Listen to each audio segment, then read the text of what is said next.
नमस्कार साथियों, स्वागत है आप सभी का फिगरिंग आउट फाइनेंस चैनल में। अगर आप बैंकिंग, इंश्योरेंस या किसी भी रेगुलेटरी इंटरव्यू की प्रिपरेशन कर रहे हैं, तो इस वीडियो को बिल्कुल एंड तक ज़रूर देखिएगा। हो सकता है आज का कोई एक क्वेश्चन या उसका आंसर ही आपके इंटरव्यू पैनल में पूछ लिया जाए, इसलिए एक भी क्वेश्चन आप मिस मत कीजिएगा।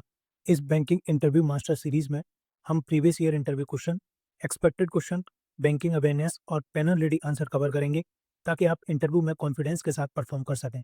इसलिए अगर आप बैंकिंग इंटरव्यू की कंप्लीट प्रिपरेशन एक ही जगह से करना चाहते हैं, तो ये बैंकिंग इंटरव्यू मास्टर सीरीज़ आपके लिए एक वन स्टॉप सॉल्यूशन है। दोस्तों, ये है सेट नंबर 9। अगर आपने अब तक इसके बाकी के पार्ट नहीं देखे हैं, तो आप इनको ज़रूर देखिएगा। दोस्तों, इस सेट का टॉपिक है RBI deep dive subsidies and the act. यानी मैंने इसमें आरबीआई को बहुत डीप में कवर किया है। हर एक पॉसिबल क्वेश्चन लिया है जो पैनल आपसे पूछ सकता है, और उन क्वेश्चन का आंसर ऐसे सेट किया है, जब आप उन आंसर को पैनल के सामने देंगे, तो उसका एक अलग ही इम्पैक्ट पड़ेगा पैनल के ऊपर। देखिए दोस्तों, हमें आता सब कुछ है, हमको डेफ़िनेशन भी पता है, बट कभी-कभी क्या होता है जब हम पैनल के सामने बैठते हैं ना, तो हमें कुछ चीज़ें याद नहीं आती, कैसे हम चीज़ों को एक्सप्लेन करें। मेरी ये इंटरव्यू मास्टर सीरीज़ इसी चीज़ में आपको हेल्प करेगी। इन वीडियोज़ में मैं आपको ये बताऊँगा कि आपको पैनल के सामने एक इफ़ेक्टिव आंसर कैसे देना है। और दोस्तों, जो भी मैं आंसर इसमें बता रहा हूँ, आप उसको मॉडिफ़ाई कर सकते हैं अपने हिसाब से, लेकिन ध्यान रहे उसका कॉन्टेक्स्ट चेंज नहीं होना चाहिए। और दोस्तों, जब मैं आपको क्वेश्चन दिखाऊँ उससे पहले आप एक बार उसका आंसर देने की प्रैक्टिस करें। मैं 3 से 5 सेकंड का पॉज़ लूँगा, उस बीच में आप वीडियो को पॉज़ कीजिएगा और एक आंसर देने की प्रैक्टिस कीजिएगा। उसके बाद मेरा आंसर आप सुनिएगा। तो चलिए दोस्तों, शुरू करते हैं आज का video. Tell me when was the RBI established and under which act? चलिए देखते हैं पैनल को एक अच्छा आंसर कैसे दें। Sir, reserve bank of India की इस्टेब्लिशमेंट 1 अप्रैल 1935 को हुई थी। ये reserve bank of India act 1934 के अंदर इस्टेब्लिश किया गया था। हालांकि एक्ट 1934 में पास हुआ था, लेकिन आरबीआई ने अपनी ऑपरेशन एक साल बाद यानी 1935 में शुरू की थी। आरबीआई को इस्टेब्लिश करने का आइडिया हिल्टन यंग कमीशन की रिकमेंडेशन से आया था। शुरुआत में आरबीआई एक privately owned share holder bank था और इसका पहले ऑफिस कोलकाता में था। बाद में 1937 में इसका ऑफिस परमानेंटली मुंबई शिफ्ट कर दिया गया। इंडिपेंडेंस के बाद 1 जनवरी 1949 को आरबीआई का नेशनलाइजेशन हुआ और तब से यह पूरी तरह गवर्नमेंट ऑफ इंडिया के ओनरशिप में है। आज आरबीआई हमारे देश का सेंट्रल बैंक के रूप में काम कर रहा है।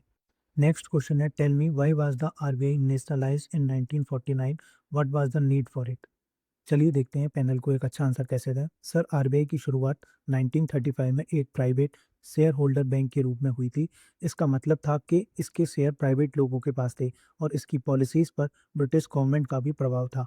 1947 में भारत को आज़ादी मिलने के बाद हमारे लीडर्स ने महसूस किया कि एक इंडिपेंडेंट देश का सेंट्रल बैंक प्राइवेट ओनरशिप में नहीं होना चाहिए। इसीलिए गवर्नमेंट ने RBI transfer of public ownership act 1948 पास किया और 1 जनवरी 1949 से आरबीआई पूरी तरह गवर्नमेंट ऑफ इंडिया के ओनरशिप में आ गया। इसका मेन रीज़न बहुत सिंपल था, मनी सप्लाई, क्रेडिट और करेंसी को प्राइवेट प्रॉफिट के लिए नहीं बल्कि पब्लिक इंटरेस्ट में कंट्रोल किया जा सके। इससे आरबीआई देश के डेवलपमेंट गोल्स को बेहतर तरीके से सपोर्ट कर सका और गवर्नमेंट और पार्लियामेंट के प्रति उसकी अकाउंटेबिलिटी भी बढ़ गई। नेक्स्ट क्वेश्चन है, tell me what is minimum reserve system for issuing currency in India? चलिए देखते हैं पैनल को एक अच्छा आंसर कैसे दें।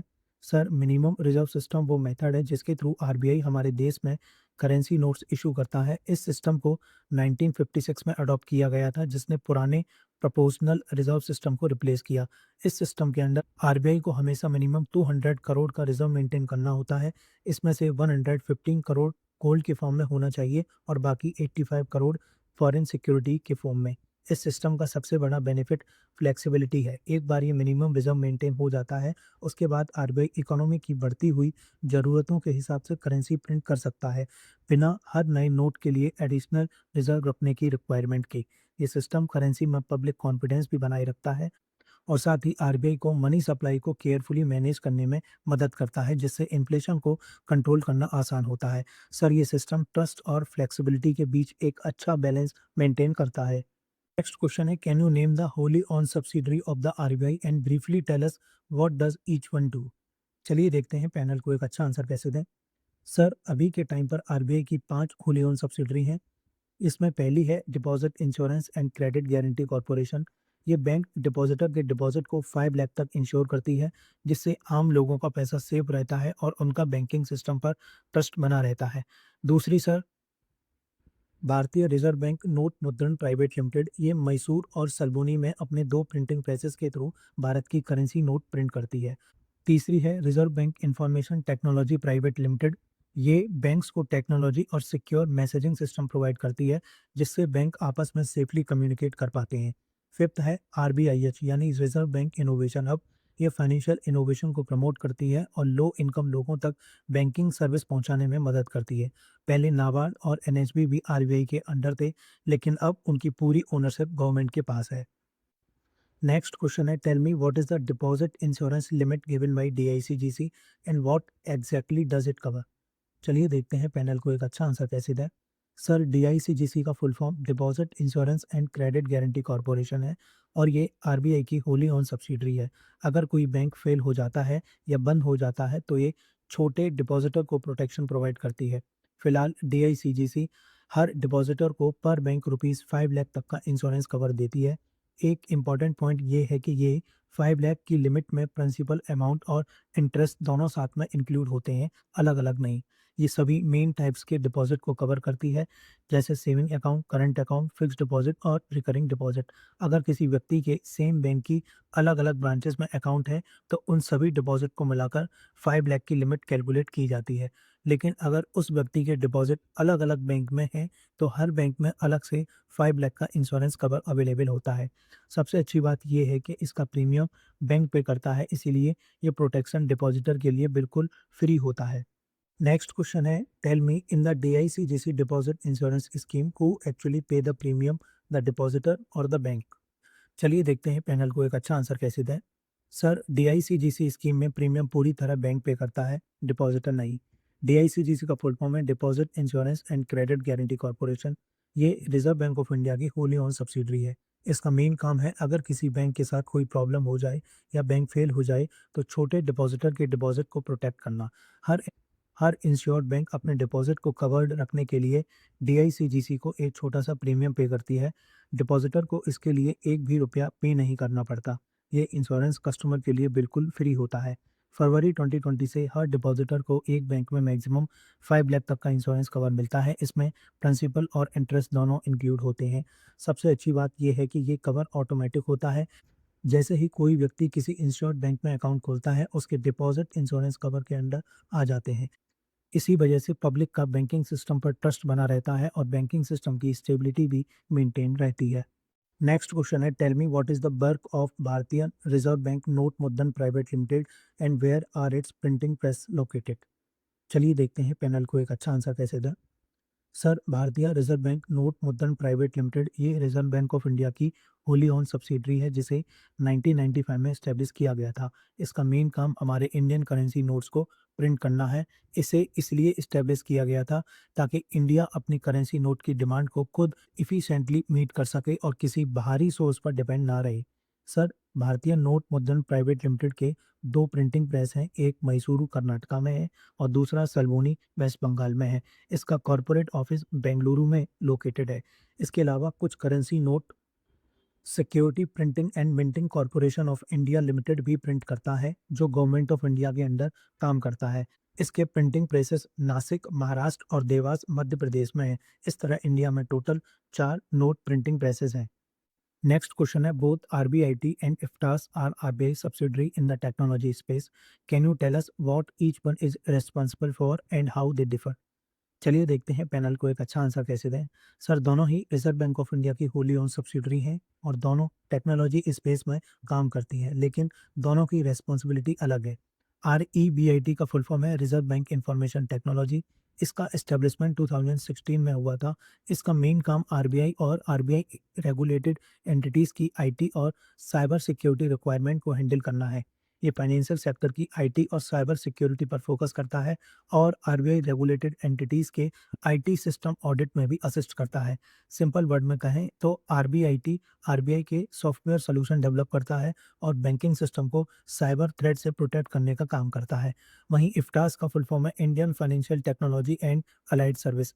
ये आरबीआई बैंक्स और दूसरी फाइनेंशियल इंस्टीट्यूशन को क्रिटिकल इंफ्रास्ट्रक्चर सर्विस प्रोवाइड करता है। ये इन्फीनेट जैसे बैकबोन नेटवर्क और एसएफएमएस मैसेजिंग सिस्टम को ऑपरेट करता है, जो आरटीजीएस और नेफ्ट जैसे पेमेंट सिस्टम को सपोर्ट करता है। ओवरऑल कहें सर, आरबीआईटी बिल्ड करता है और प्रोटेक्ट करता है बैंकिंग सिस्टम को, जबकि इफ्टास बैंकिंग सिस्टम की टेक्नोलॉजी इंफ्रास्ट्रक्चर को ऑपरेट करता है। नेक्स्ट क्वेश्चन है, tell me which section of the RBI act deals with the monetary policy committee. चलिए देखते हैं पैनल को एक अच्छा आंसर कैसे दें। सर, मॉनेटरी पॉलिसी कमेटी, जिसे हम एमपीसी कहते हैं, reserve bank of India act 1934 के सेक्शन 45 जेड बी के अंडर कॉन्स्टिट्यूट की जाती है। ये सेक्शन साल 2016 एक्ट में अमेंडमेंट के थ्रू ऐड किया गया था, ताकि इंडिया में इन्फ्लेशन टारगेटिंग को एक प्रॉपर लीगल बेस दिया जा सके।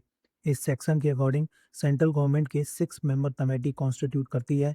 इनमें 3 मेंबर आरबीआई से होते हैं, जिसमें आरबीआई गवर्नर चेयरपर्सन होते हैं, और 3 मेंबर सेंट्रल गवर्नमेंट अपॉइंट करती है। इस कमेटी का मेन काम पॉलिसी रेपो रेट डिसाइड करना होता है, ताकि इन्फ्लेशन टारगेट लेवल के अंदर रहे और साथ ही इकोनॉमिक ग्रोथ को भी सपोर्ट मिल सके। कमेटी के हर मेंबर के पास एक वोट होता है।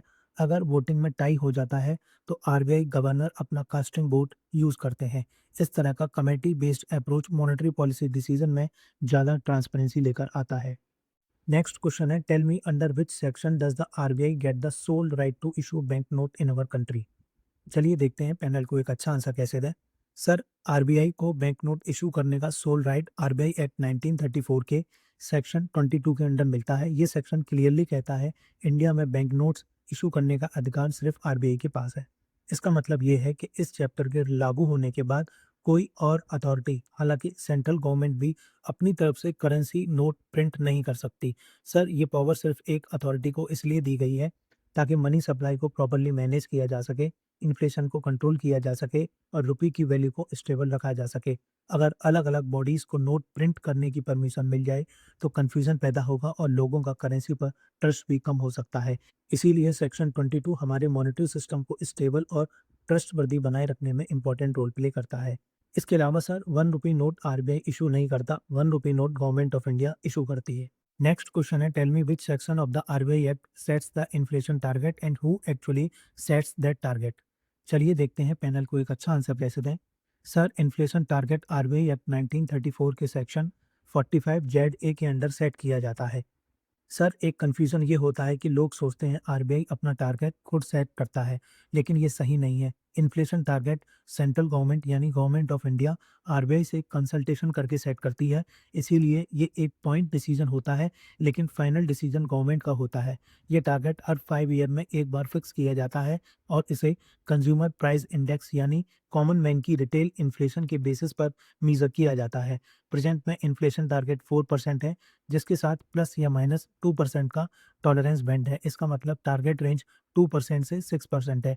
इस टारगेट को अचीव करने के लिए आरबीआई की मॉनेटरी पॉलिसी कमेटी काम करती है। नेक्स्ट क्वेश्चन है, why is the 1 rupee note issued by ministry of finance not by the reserve bank of India. चलिए देखते हैं पैनल को एक अच्छा आंसर कैसे दें।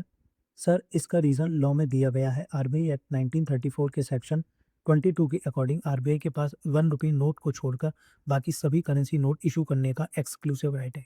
1 रुपी नोट को लीगली एक कॉइन की तरह ट्रीट किया जाता है। कॉइनेज एक्ट के अकॉर्डिंग कॉइन्स को मिंट करने की रेस्पॉन्सिबिलिटी गवर्नमेंट ऑफ इंडिया यानी मिनिस्ट्री ऑफ फाइनेंस की होती है। क्योंकि 1 रुपी नोट को पेपर फॉर्म में कॉइन माना जाता है, इसीलिए ये भी गवर्नमेंट ऑफ इंडिया के अंडर ही इशू किया जाता है।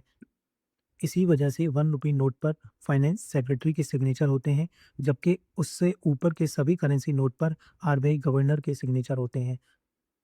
इसके अलावा सर, 1 रुपी नोट पर गवर्नमेंट ऑफ इंडिया लिखा होता है, जबकि बाकी करेंसी नोट पर आरबीआई का I promise to pay statement होता है। आज का लास्ट क्वेश्चन है, tell us in your understanding what makes the RBI a statutory body not a government department. चलिए देखते हैं पैनल को एक अच्छा आंसर कैसे दें। सर, स्टैट्यूटरी बॉडी वो होती है जो पार्लियामेंट के द्वारा पास की गई एक स्पेशल लॉ से इस्टेब्लिश की जाती है। आरबीआई एक स्टैट्यूटरी बॉडी है क्योंकि इसका इस्टेब्लिशमेंट आरबीआई एक्ट 1934 के थ्रू हुआ था और इसने 1 अप्रैल 1935 से अपना काम शुरू किया। ये एक्ट ही आरबीआई को उसके पावर, ड्यूटी और ऑर्गेनाइजेशनल स्ट्रक्चर प्रोवाइड करता है। दूसरी तरफ एक गवर्नमेंट डिपार्टमेंट डायरेक्टली किसी मिनिस्ट्री के अंडर काम करता है और गवर्नमेंट के एडमिनिस्ट्रेटिव ऑर्डर को फॉलो करता है। लेकिन आरबीआई अपनी अथॉरिटी डायरेक्टली अपने एक्ट से ड्राइव करता है। इसी वजह से ये कई इंपॉर्टेंट डिसीजन इंडिपेंडेंटली ले सकता है, जैसे मॉनेटरी पॉलिसी मैनेज करना, करेंसी इशू करना और बैंक्स को रेगुलेट करना। इसीलिए क्योंकि आरबीआई की पावर किसी डिपार्टमेंट के ऑर्डर से नहीं बल्कि लॉ से आती है, इसे एक स्पेशल स्टेटस और काफ़ी हद तक इंडिपेंडेंस मिलती है, ताकि वो देश की फाइनेंशियल स्टेबिलिटी को इफेक्टिवली प्रोटेक्ट कर सके। और दोस्तों, एक इम्पॉर्टेंट अपडेट ये भी है कि अगर आप इन वीडियो सीरीज़ की पीडीएफ चाहते हैं, तो उसका लिंक आपको डिस्क्रिप्शन और कमेंट बॉक्स में मिल जाएगा। आप बहुत छोटा-सा अमाउंट पे करके इनकी पीडीएफ ले सकते हैं। और दोस्तों, एक सबसे इम्पोर्टेंट बात, ये जो मेरी पीडीएफ है, ये कॉपीराइट एक्ट 1957 के अंदर है। इसको आप कहीं भी शेयर नहीं कर सकते। इसके बारे में आप सामने स्क्रीन पे पढ़ सकते हैं, 3 चीज़ें मैंने मेंशन की हैं, इसलिए बहुत ही अफोर्डेबल मैंने इसका प्राइस रखा है। तो लिमिटेड पीरियड ऑफर है, फर्स्ट 200 स्टूडेंट के लिए 50% ऑफ है, आप 253 में ये अवेल कर सकते हैं, इसलिए आप जल्द से जल्द इसको परचेज़ कर लीजिएगा। दोस्तों, आज की वीडियो में इतना ही, उम्मीद है वीडियो पसंद आई होगी। अपना फीडबैक आप ज़रूर शेयर कीजिएगा, आप कमेंट सेक्शन में भी कर सकते हैं या मुझे डायरेक्ट मैसेज भी कर सकते हैं टेलीग्राम या इंस्टाग्राम पर, लिंक आपको डिस्क्रिप्शन बॉक्स में मिल जाएगा। या आपकी कोई क्वेरी हो या आप चाहते हो कि मैं कोई स्पेसिफिक क्वेश्चन कवर करूँ आपके आने वाले इंटरव्यू के लिए, तो उसको भी आप मुझे कमेंट सेक्शन या मुझे डायरेक्ट मैसेज कर सकते हैं। मैं उसको आने वाली वीडियोज़ में ज़रूर कवर करूँगा।